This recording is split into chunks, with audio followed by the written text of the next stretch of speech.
All right, so let's dive into a story I think we all know pretty well, David and Goliath. It's a Yeah. classic, but I think maybe we can unearth some surprising insights, even from Yeah. this ancient tale. Oh, absolutely.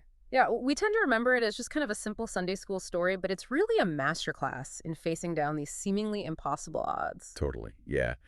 So let's set the scene, I guess. We've got the Philistine army squaring off against the Israelites, right? Tensions are high, and then like out comes this behemoth of a warrior Goliath. And when I say behemoth, I really mean it. Like the description in the text, like emphasizes his sheer size, over 9 feet tall, like decked out in this heavy armor. It wasn't even just like physical intimidation. It was this calculated display of power meant to just crush the Israelite spirits before the battle even Oh, for started. sure. For sure. Talk Um, about psychological warfare. So the Israelites are obviously terrified, right? Like even seasoned soldiers are just like frozen in fear. yeah. And then we have young David, who's just a shepherd sent to bring his brother's lunch. He has a totally different reaction. Yeah, what's interesting is David's outrage isn't even just about the immediate threat to his people. Yeah. You know, it's like deeper than that. He sees Goliath's defiance as this like affront to God himself. This wasn't just a territorial dispute. It was a Mm. challenge to David's core beliefs, like his understanding of, right and wrong. So it's not even just bravery. It's like this righteous anger fueling him. He's not even a soldier, but he volunteers to fight Goliath. And he does it with this confidence that totally stuns everyone, right? Especially King Saul, who offers David his own battle gear. Oh, right. But David's just like, nope. He understood that true strength isn't about, adopting someone else's armor. It's about knowing yourself and trusting your skills, the tools that you've honed. I mean, that choice to me speaks volumes. It's like he's saying, I'm not going to try and beat Goliath at his own game. I'm going to use what I know, what I'm good at.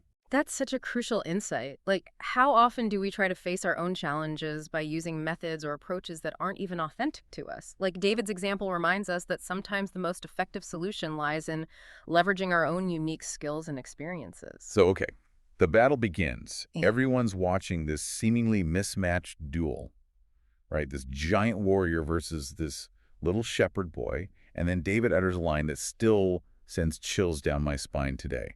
You come to me with a sword and with a spear and with a shield, but I come to thee in the name of the Lord of hosts.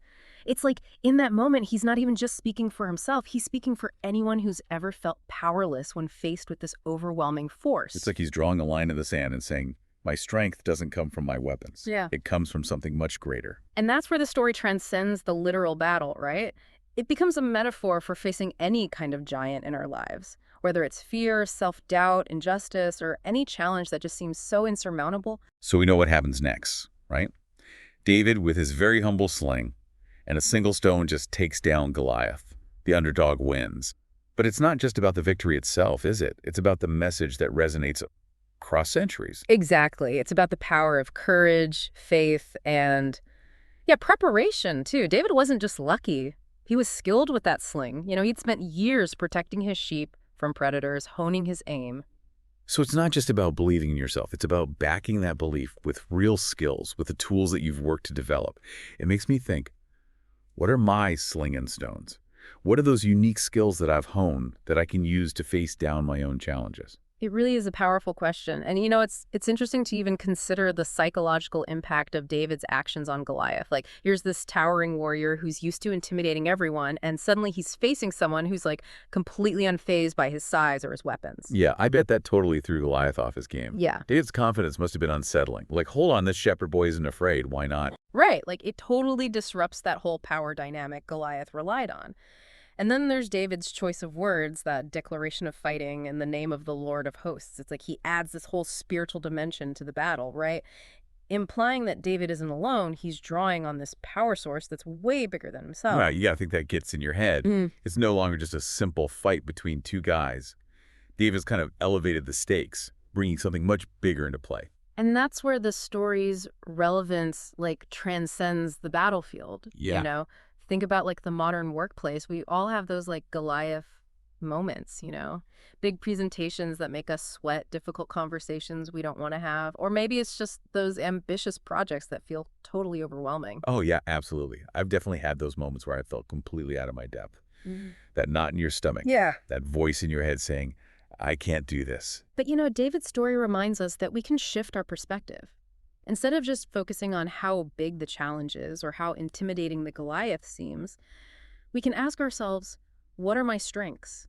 What are my experiences? What unique skills can I actually bring to this situation? Yeah, it's about reframing the challenge, finding that inner confidence that says, okay, this might be tough, but I've got what it takes to handle this in my own way. And that's where preparation comes in. Remember, David didn't just wander into battle unprepared. He carefully chose the right stones for his sling. He knew his weapon and he knew the terrain. That planning, that attention to detail played a huge role in his success. So even when we're facing a Goliath situation, taking the time to prepare, to really strategize, and to hone our skills can make a world of difference. Absolutely. But preparation isn't just about practical skills either. It's about mental and emotional readiness too. David's faith, his belief in something bigger than himself, gave him this inner strength that let him transcend the fear of the moment. Yeah, that's a really good point. I mean, not everyone is religious, obviously, but I think there's a broader application here. It's about finding that source of inspiration, that deep well of courage that we can all draw from when we face these difficult situations. Exactly. It might be a belief in a cause or a commitment to your values or even just a deep trust in our own abilities. It's Yeah. about finding that inner compass that guides us, that gives us the strength to keep going even when things get tough. So we've got courage, preparation, and this idea of drawing strength from something larger than ourselves. Hmm. But there's another aspect of David's story that really strikes me, his willingness to step up when everyone else was totally paralyzed by fear. Oh, that's a crucial point. He didn't wait for permission or for someone else to do something. He saw the challenge, this wrong that needed to be righted, and he stepped forward, even though it meant risking his life. It's a powerful reminder that sometimes the biggest impact comes from just being willing to act, to be the one to say, I'll do it, even when everyone else is hesitant. And that act of courage, that willingness to step into the unknown, can have ripple effects way beyond what we might imagine. David's victory inspired the entire Israelite army. It shifted the momentum of that battle and ultimately led to their victory over the Philistines. So even those small acts of courage can have a huge impact, both on ourselves and the people around us. Absolutely. It's a reminder that we all have the potential to be Davids in our own lives, to face our own Goliaths with courage, conviction, and the willingness to use our unique sling and stones to actually make a difference. It all comes back to that question, right? Like, what Goliath are you facing? What's that challenge in your life that just seems way too big to handle? Yeah, maybe it's a career change you've been putting off, or fear you haven't been able to shake, or a relationship that needs a really difficult conversation. And, I think sometimes just acknowledging that Goliath can be half the battle. Yeah. Like, we get so good at pushing those things down, ignoring the things that scare us. Oh, totally. Bringing those fears into the light, naming them, that's often the first step towards overcoming them. So, okay, once you've identified your Goliath, then what? The next step is to ask yourself, okay, what are my sling and stones? What skills, experiences, or resources do I have that I can actually use to approach this thing? And those slinging stones might not be obvious at first. It could be your creativity or your persistence, maybe a network of supportive friends or a mentor who really believes in you, or even just that stubborn refusal to give up.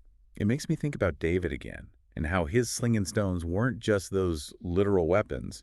They were also his faith, his courage, his willingness to think differently, to approach that giant in a way that nobody expected. Exactly. And that's such a powerful reminder for us today. Facing our own Goliaths often requires more than just brute force. You need strategy, ingenuity, and that unwavering belief that we're capable of way more than we think. So let's say your Goliath is a fear of public speaking. Maybe your sling and stones are joining a speaking group or practicing with some friends or even just visualizing yourself giving a successful presentation. Yeah, and if it's a challenging work project, maybe your sling and stones or your organizational skills, your ability to collaborate, or just your willingness to ask for help when you need it.